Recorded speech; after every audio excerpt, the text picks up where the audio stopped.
এক মুমিনের মৃত্যু পর্যন্ত দুইটা ডিউটি একজন মুসলমান: এক, গুনাহ বর্জন; দুই, আদেশ পালন। এটাকেই বলে তাকওয়া, এরই বলে মুত্তাকি, একেই বলে জান্নাতি। গুনাহ বর্জন, হুকুম পালন। বলেন মুমিনের ডিউটি কয়টা? এক। বলেন এক নম্বর কি? দুই নম্বর আদেশ। আগে হলো গুনাহ বর্জন, এরপরে হলো আদেশ। কারো মনে করেন সতর খোলা, আবার তার নামাজের ওয়াক্ত, তো নামাজ পড়া এটা হলো নেকি, সতর খোলা এটা হলো গুনাহ। এখন এই কোনটা আগে দায়িত্ব? এসব বুঝছেন? নামাজের বাহিরে ফরজের মধ্যে একটা আছে কিনা? তাহলে কি বুঝা গেল? বুঝেন নাই কথা? সতরও খোলা, নামাজও সামনে। তো নামাজ পড়লে নেকি, সতর খোলা থাকলে কি? গুনাহ। প্রথম দায়িত্ব কি? মানে সতর ঢাকা, এরপরে কি? গুনাহ বর্জন।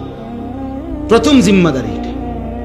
এজন্য প্রিয় সন্তান, যতক্ষণ পর্যন্ত তুমি পাক নাফাকের পার্থক্য করবা না, ততক্ষণ নামাজ পড়তে মন চায়। আমি না, আমার বাইকটা দিলেও হইতো না। আব্দুল কাদের জিলানিরও যদি বাইকটা তোমারে দেয়, বাইজিদ বোস্তামিরও যদি বাইকটা দেয়, হবে না। তুমি তো নাপা, তুমি তো পেশাব করে টয়লেট পেপার ব্যবহার করো না, পানি ব্যবহার করো না, তোমার শরীর নাফাক। এই নাপাক থাকার কারণে অধিকাংশ মুসলমানের নামাজ পড়ার কোনো আগ্রহ জন্মে। আপনি আমার সাথে চ্যালেঞ্জ করে দেখেন, একটা ছেলে, একজন বাবা যারা বেনামাজি, আপনি দয়া করে 15 দিন এই নিয়মিত প্রত্যেকবার টয়লেট পেপার নিয়ম মাফিক ব্যবহার করেন, সুন্দর করে আলেম থেকে বুঝে নেন, ঢিলাকুলুক পানি ব্যবহার করে, তাহলে শরীরও পাক থাকবে, কাপড়টাও পাক থাকবে ইনশাআল্লাহ। খোদার কসম, দিল থেকে ফেরেশতা আপনাকে নামাজের সেজদা দেওয়ার জন্য প্রতি সেকেন্ড উৎসাহিত করবে।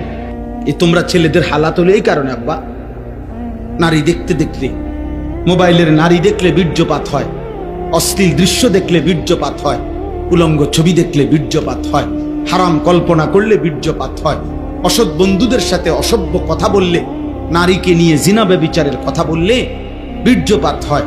এতে করে শরীর তোমার নাফাক থাকে, দুর্গন্ধ থাকে। এমন নাপাক শরীরে ইবাদতের আগ্রহ জাগে, এমন অপবিত্র দেহে ইবাদতের আগ্রহ জাগে।